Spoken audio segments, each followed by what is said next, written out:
Good morning, students.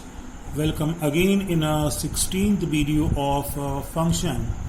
In this function, I am going to discuss a few other problems of exercise 1.3. In previous video means function in a video of function of 14th and 15th video of function, we have already discussed many problems of function. So today I am going to discuss a few other problems like as a question number 12 of exercise 1.3. So question number 12 of exercise 1.3 is saying so that the function f such that natural to natural defined by. अब यहाँ पर देखेंगे natural to natural का मतलब जो function है उसमें domain जो होंगे वो नेचुरल नंबर है और को डोमेन जो है वो क्या है, वो भी नेचुरल नंबर है. करेक्ट. क्वेश्चन दिखा नहीं आपको, मैं फिर से पढ़ देता हूँ. So that the function f such that natural to natural defined by f n is equals to क्या है, एफ एन की वैल्यू n+1 है. कब? जब n इज अ ऑड. और fn is equals to n-1 if n is even. तो show करना है कि इज बोथ 1 1 एंड 2. तो आपको ये प्रूव करना है कि चाहे ये n इवन ले हम चाहे ऑड लें, दोनों केसेस में फंक्शन जो है वो 1 1 है और आंटो है. क्लियर. तो ये चीज हमको यहाँ पर प्रूव करनी है. तो अब मैं यहाँ पर आपको बता देता हूँ कि 1 1 के लिए हम क्या प्रूव करते थे. जैसा कि आप देख रहे हैं कि 1 1 के लिए fx1 is equals to fx2 लेते थे और इसके हेल्प से x1 is equals to x2 अगर हम प्रूव कर देते थे तो फंक्शन हमारा 1 1 हो जाता था. तो यहाँ पर अगर आप देखें तो n क्या है, n जो था अब देखें ये डोमेन है वो नेचुरल नंबर है. fn जो मिलेगा वो भी नेचुरल नंबर ही मिलना चाहिए. तो यहाँ पर आते हैं सोल्यूशन पर. हम लोग सोल्यूशन पर फॉर 1 1 के लिए अब यहाँ पर हम लोग ध्यान देंगे क्या कि इन दिस क्वेश्चन चूंकि एक ही फंक्शन की दो अलग अलग वैल्यूज हैं, ऑड के केस में अलग है, इवन के केस में अलग वैल्यूज आपको दी गई है जैसा कि आप देख रहे हैं. तो यहाँ पर जो है यहाँ पर 1 1 के लिए 4 केसेस यहाँ पर पॉसिबल हैं. क्लियर. तो यही हम चीज यहाँ बताने जा रहे हैं, ध्यान देंगे. In this question there are 4 cases are made या पॉसिबल. पहला केस क्या है, केस पहला ये है कि n1 and n2 are odd. कहने का मतलब n1 n2 जो दो नंबर अगर हम लें वो दोनों ऑड हो सकते हैं. केस सेकंड क्या है, n1 n2 both are even. Case third क्या है, n1 ऑड है n2 इवन है. केस 4 क्या है, n1 is even and n2 be odd. ये 4 केसेस यहाँ बनते हैं. हमें इन 4 केसेस में अलग अलग 1 1 की टेस्टिंग करनी है. मींस अगर फंक्शन इन चारों केसेस में 1 1 प्रूव होता है then we can say that the given function is 1 1. Correct. Okay. तो आगे बढ़ते हैं इसी तरीके से. तो केस नंबर फर्स्ट जैसा कि आप देख रहे हैं क्या लिया था, if n1 and n2 are odd. Correct. n1 n2 को अगर हम लोग ऑड ले लेते हैं तो क्या होता है वो देखेंगे. चलिए स्क्रीन को थोड़ा हम लोग बड़ा कर देते हैं. n1 n2 को जब ऑड लेते हैं तो क्या होता है. तो आपको पता है कि 1 1 में क्या करते थे, जैसा कि आप देख रहे हैं बताया था fx1 को fx2 के इक्वल लेते थे. यहाँ पर fn1 is equals to fn2 लिया है और आपको पता है n1 n2 क्या है, ऑड है. तो भाई n1 n2 जब ऑड होता है, देखिए गौर से ऊपर चलते हैं हम लोग वापस. तो फंक्शन जो आपका बता रहा है कि fn की वैल्यू n+1 होती कब, जब n इज ऑड है. अगर हमने n1 लिया है तो fn1 क्या हो जाएगा, n1+1. अगर n2 लिया है तो fn क्या हो जाएगा, n2+1. चूंकि दोनों में ऑड केस हैं. वही चीज यहाँ पर नीचे भी है कि fn1 is equals to fn2. तो ऑड के केस में क्या था, fx था n+1 तो n1+1 आ गया, ये n2+1 आ गया. और अब ये दोनों इक्वल होंगे, 1 से 1 कैंसिल हो जाएगा तो हमको n1 is equals to n2 यहाँ पर मिल जाता है. कहने का मतलब फर्स्ट केस में फंक्शन जो है वो 1 1 आपका प्रूव हो गया, करेक्ट। अच्छा, तो चलिए आते हैं हम दूसरे केस में। दूसरा केस क्या कहता भाई कि if n1 and n2 are even. अब n1 n2 इवन है तो अब मीन्स n1 n2 दोनों इवन लेंगे। तो 1 1 के लिए fn1 is equals to fn2 लेते थे ना, fn1 is equals to fn2 यहाँ पर लिया। और इवन के केस में क्या था, चलिए अब लोग फिर ऊपर देखते हैं तो देखेंगे आप fn की वैल्यू इवन के केस में fn is equals to n-1 था। यहाँ पर n1 लेंगे तो n1-1, n2 लोगे तो n2-1, करेक्ट। तो जब यहाँ पर हमने इवन लिया है तो fn कितना हो गया, n1-1, और ये fn2 n2-1, -1 both are cancel, again we get here n1/n2। तो यहाँ पर क्या प्रूव हो गया, तो ये भी सेकंड केस में भी ये क्या हो गया आपका प्रूव हो जाता है कि n1 is equals to n2 आ जाता है। मेरी बात समझ में आ गई। अब एक बात ध्यान समझेंगे यहाँ पर हम लोग कि अब तीसरा केस हम लोग लेते हैं। थर्ड केस क्या कहता है वो देखेंगे। तो थर्ड केस में जैसा कि आप जानते हैं मैंने क्या लिया था, थर्ड केस में लिया गया था कि if n1 is odd and n2 be even, correct. n1 अगर ऑड है n2 इवन है। मेरी बात समझ गए, n1 ऑड और n2 इवन। तो अब यहां पर अब मेरी बात ध्यान समझिए कि अभी तक हम लोगों ने क्या किया था, अभी तक हम लोगों ने किया था कि fx1 is equals to fx2 लेते थे और इसके हेल्प से x1 is equals to x2 prove करते थे। तो ये प्रूविंग का जो तरीका था वो था, लेकिन हमने आपको पहले बताया था कि हमारे पास 1 1 को प्रूव करने के दो तरीके हैं। 1 1 को हम दो तरीके से प्रूव कर सकते हैं। मैं एक बार फिर दिखा दूं आपको 1 1 को हम किन दो तरीकों से प्रूव कर सकते थे। तो पहला तरीका जैसा कि हम पीछे बता चुके हैं, फिर मैं एक बार बता देना चाहता हूं। 1 1 के लिए दो चीजें होती थी। जैसे मान लीजिए हमको 1 1 प्रूव करना है, y is equal to fx कोई फंक्शन था, तो क्या करते थे, fx1 is equals to fx2 को लेकर इसके हेल्प से अगर x1 is equals to x2 prove करते थे तो फंक्शन 1 1 प्रूव हो जाता था। ये एक तरीका है। और दूसरा तरीका ये था कि अगर हम x1 को does not equal to x2 लें, मतलब x1 इसका रिवर्स, मतलब जैसे यहाँ पर x1 is equal to x2 prove हुआ है तो उल्टा चलते हैं, मतलब x1 को x2 के इक्वल नहीं लेते हैं और नहीं लेकर फिर प्रूव कर दें कि fx1 does not equal to fx2। अगर ऐसा भी प्रूव कर देते हैं तो ये 1 1 होता है। इस चीज को हमने पिछले वीडियो में पूरा एक्सप्लेन करके बताया था विथ एरो डायग्राम से। क्लियर स्टूडेंट्स, तो यहां पर हम उसी चीज को आगे लेकर चलते हैं केस नंबर थर्ड में, करेक्ट। अब केस नंबर थर्ड में अगर आप लोग देखें तो क्या कहता है कि n1 ऑड है और n2 इवन है।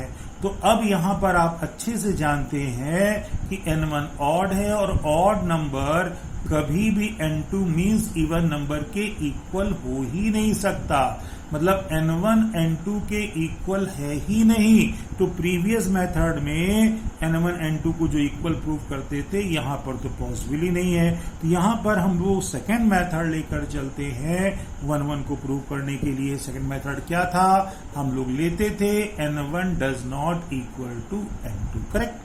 वैसे भी यहां पर n1 does not equal to n2 क्योंकि n1 ऑड है और n2 इवन है। मेरी बात सुने, और इसके हेल्प से क्या प्रूव करेंगे हम, इसके हेल्प से हम लोग प्रूव करेंगे क्या, fn1 does not equal to fn2। मेरी बात समझ गई ना। अब सिंस मेरी बात ध्यान देंगे यहां पर कि fn क्या था, अगर आप देखें स्टार्टिंग क्वेश्चन में जैसा कि मैंने बताया था fn की वैल्यू n1 प्लस 1 थी। कब, जब n क्या था, n ऑड था। तो ये जो था ऑड के केस में था ना, और चूंकि n2 इवन है और इवन के केस में था n-1, तो यहां पर क्या हो जाएगा, इवन के केस में n2-1। तो यहां पर n1 does not equal to n2 अगर हमने लिया है तो fn1 की वैल्यू जो होगी वो n1 प्लस 1 होगी और fn2 की वैल्यू n2 माइनस 1 होगी। मेरी बात समझे आपने बेटा? तो अब यहां पर ध्यान दीजिए, n1 प्लस 1, n1 क्या था? ऑड है।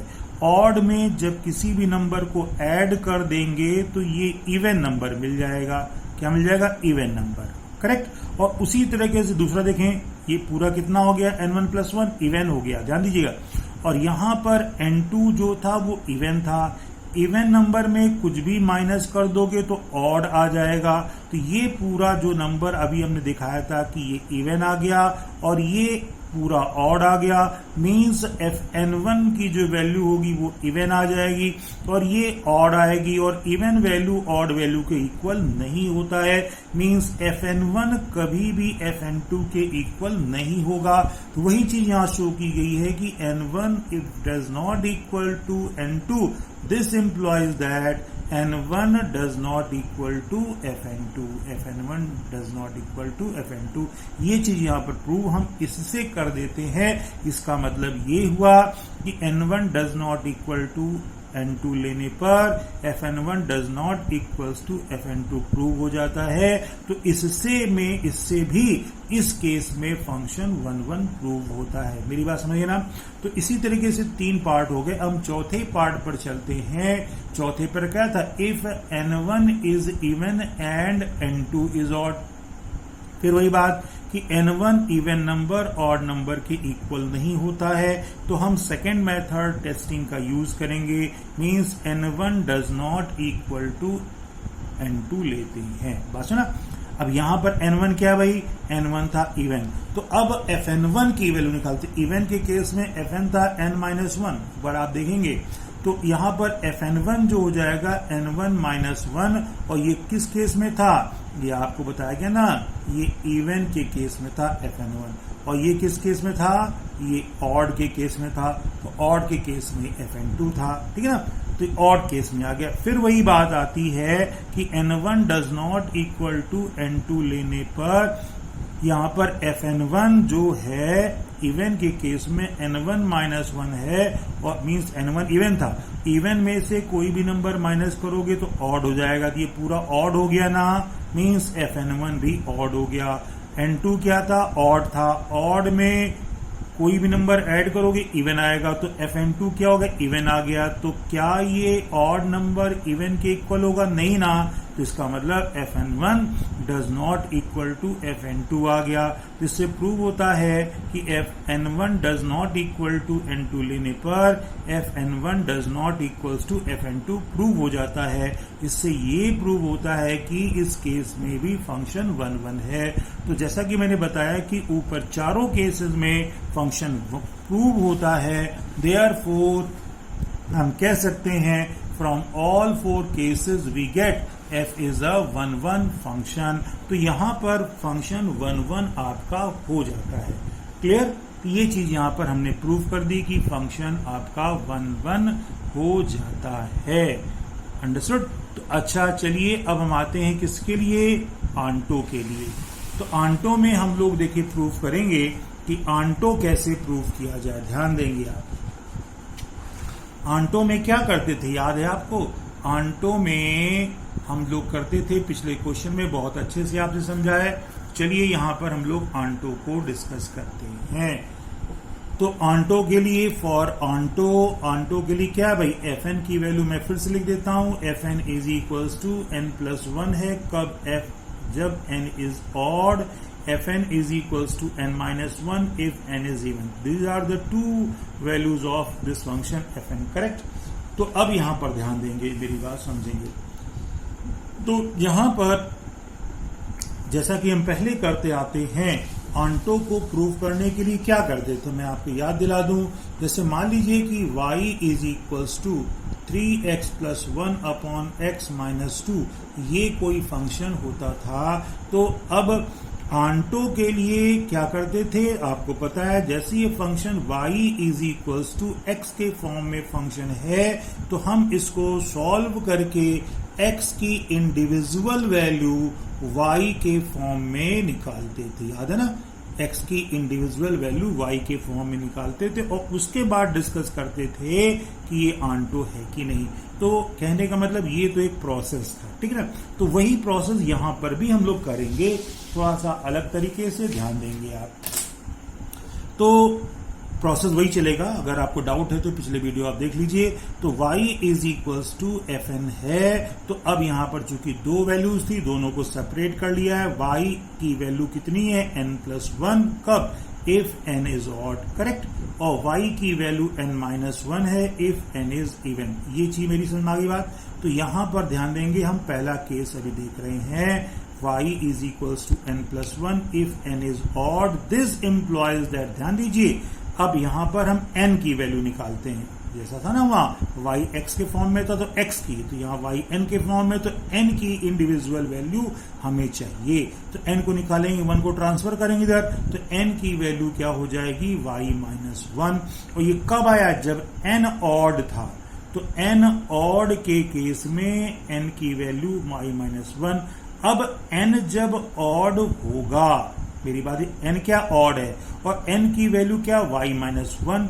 ये भी पूरा ऑड है। अब इस पूरे ऑड में y क्या होगा सोचते हैं। अब देखिए, इस पूरे में अगर ये पूरा ऑड है, इस ऑड में -1 को निकालेंगे तो y मिलेगा ना, और ऑड में से -1 को निकाल देंगे तो इवन आ जाएगा। का मतलब ये पूरा, अगर इस पूरे में n अगर ऑड है तो y क्या होगा? y इज इवन हो जाएगा। मेरी बात समझे ना? ये ध्यान देंगे आप, बड़ा थोड़ा सा कॉम्प्लिकेटेड चीज है। तो ये यहां पर y की वैल्यू इंडिविजुअली इवन प्रूव हो गई। कब? जब n ऑड था। तो वही चीज दूसरी थी, y की वैल्यू n-1 है if n is even. n even है ना, और n की वैल्यू निकालेंगे, इधर आएगा, तो n की वैल्यू y+1 आ गई। अब n इवन था तो ये पूरा इवन होगा, और इस पूरे में y क्या होगा? अरे भाई, पूरा इवन है, इवन में से अगर एक 1 निकाल दीजिए आप तो ऑड बन जाता है। तो y यहां पर क्या होगा? ऑड होगा, करेक्ट। ये चीज जो मैंने लिखी बहुत ध्यान समझिए। तो अब हम क्या करेंगे, जैसा पहले करते थे, अभी फंक्शन ये f देखा जाए y जो है वो n के फॉर्म में था, अब n को हम लिखेंगे y के फॉर्म में। क्लियर? तो n कितना है? ध्यान दीजिए, तो n is equals to y-1 कब?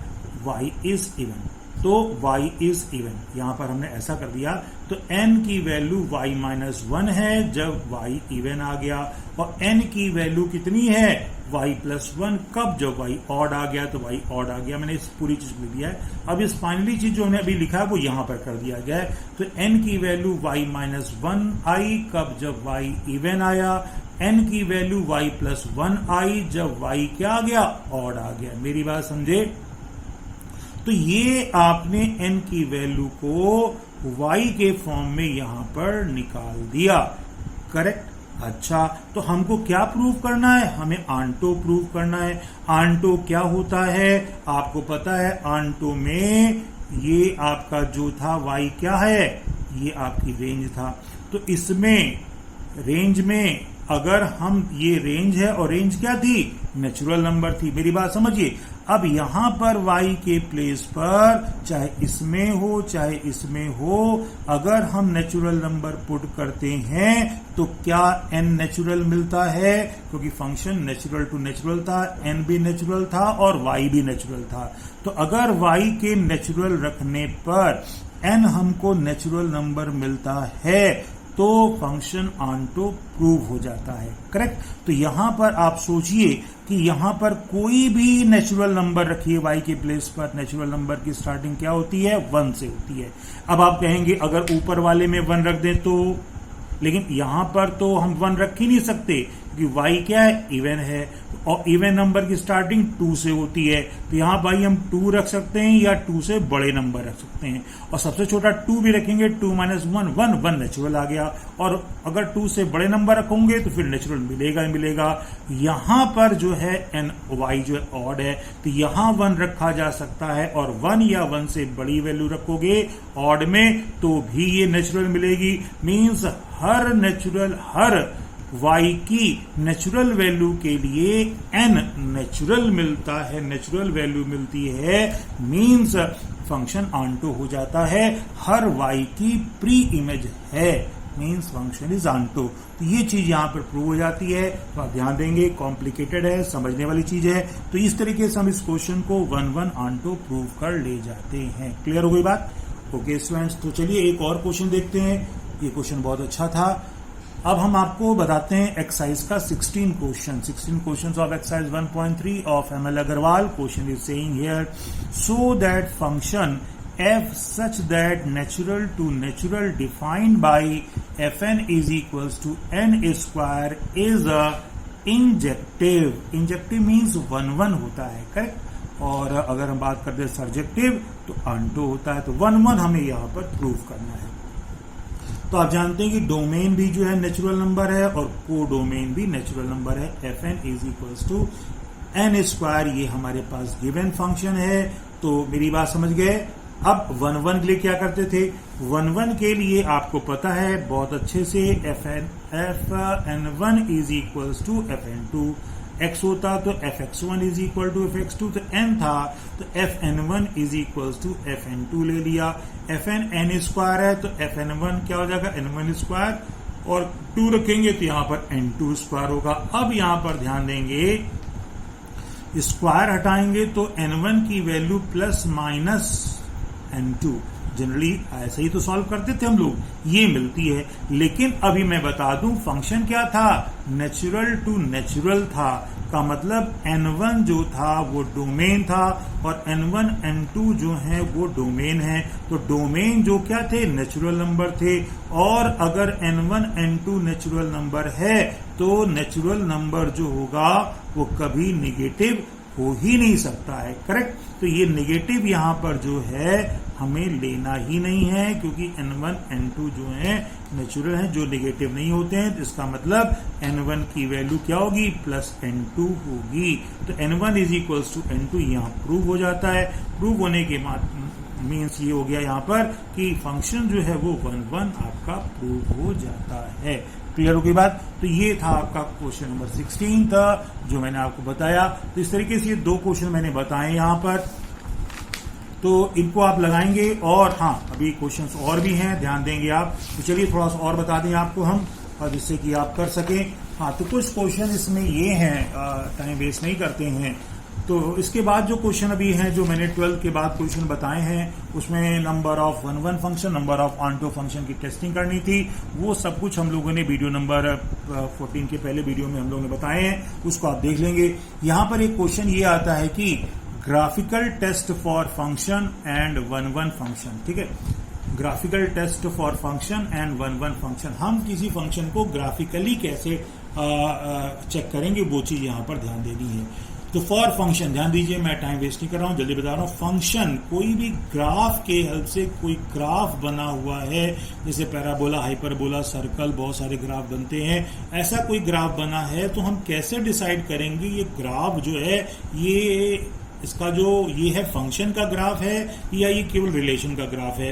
इस तरह से 1-1 फंक्शन में क्या खास बात होती है? तो फंक्शन का जो खास बात होती है वो ये है कि if any straight line parallel to y axis does not cut the curve at more than one point, then the curve represent a function, correct। तो किसके पैरेलल खींचनी है? y एक्सिस के पैरेलल। अगर हमारे पास कोई भी कर्व है, कोई भी कर्व बना हुआ है, तो y एक्सिस के पैरेलल लाइन खींचेंगे, और अगर वो कर्व को एक पॉइंट पर कट करती है तो फंक्शन है, और एक से ज्यादा पॉइंट पर कट करती है तो फंक्शन नहीं होगा। फॉर एग्जाम्पल मैं आपको बता दूं, यहां पर जैसा फर्स्ट है, ये एक आपको इस तरीके से पैराबोला टाइप का एक कर्व दिया गया रेड कलर से, ये एक्स एक्सिस है, वाई एक्सिस है, और आपसे पूछा गया है कि ये कर्व क्या फंक्शन है। तो फंक्शन के लिए क्या करते थे? Parallel to Y axis. अगर आप देखें यहां पर पैरेलल टू वाई एक्सिस हम लाइन ड्रॉ करें तो ये लाइन गई ना, और इस लाइन ने इस कर्व को 2 पॉइंट पर कट किया, मींस एक से ज्यादा पॉइंट पर कट किया, ये फंक्शन नहीं है। सिमिलरली अगर इसको देखें, यहां पर इसके पैरेलल कोई भी लाइन ड्रॉ करें, जैसे कि ये लाइन ड्रॉ कर दी, तो आप देखेंगे इसने एक कर्व को एक ही पॉइंट पर कितनी भी पैरेलल लाइन वाई एक्सिस के हम ड्रॉ कर दें, वो सारी लाइन केवल एक ही पॉइंट पर, मतलब अलग अलग एक पॉइंट पर कट करेंगी, इसका मतलब ये फंक्शन है। सिमिलरली ये भी फंक्शन है, लेकिन इसमें करेंगे तो फंक्शन नहीं होगा। क्लियर? ये तो था फंक्शन की बात। इसी तरह से for one one function, one one function की टेस्टिंग में क्या होते हैं, अब अगर कोई ग्राफ फंक्शन है, पहला चीज फॉलो कर रहा है, तब if any curve is function, then if any straight line parallel to x-axis does not cut the curve more than one point, then the curve represent a one-one function। कहने का मतलब अगर कोई कर्व फंक्शन है तो x access के parallel line हम draw करेंगे, और वो कर्व को अगर एक पॉइंट पर कट करती है तो वन वन है, और दो पर कट करती है तो मैनी वन हो जाता है। बात समझे आपना? तो अगर हम देखें, पहला तो फंक्शन ही नहीं था, दूसरे की बात करें, एक्स एक्सिस के पैरेलल अगर ड्रॉ करेंगे, जैसे मैंने ड्रॉ कर दिया, तो यहां दो पॉइंटों पर कट करेगी ना लाइन, तो कट करेगी तो ये वन वन नहीं है, मैनी वन फंक्शन हो गया। सिमिलरली यहां पर अगर हम एक्स एक्सिस के पैरेलल लाइन ड्रॉ करते हैं, देखो यहां पर कट कर रही ना, तो इसका मतलब ये वन वन है, और यहां पर तो ये क्या था, फंक्शन था ही नहीं, तो बात ही खत्म। तो ये आप ध्यान देंगे, इस तरह से हम फंक्शन को वन वन और फंक्शन की टेस्टिंग कर सकते हैं ग्राफिकल मेथड से और वन वन की। क्लियर? तो हमारी 1.3 एक्सरसाइज यहाँ फिनिश हो जाती है। If you have any doubt anywhere in any question, you can ask immediately without any hesitation. Okay, thank you.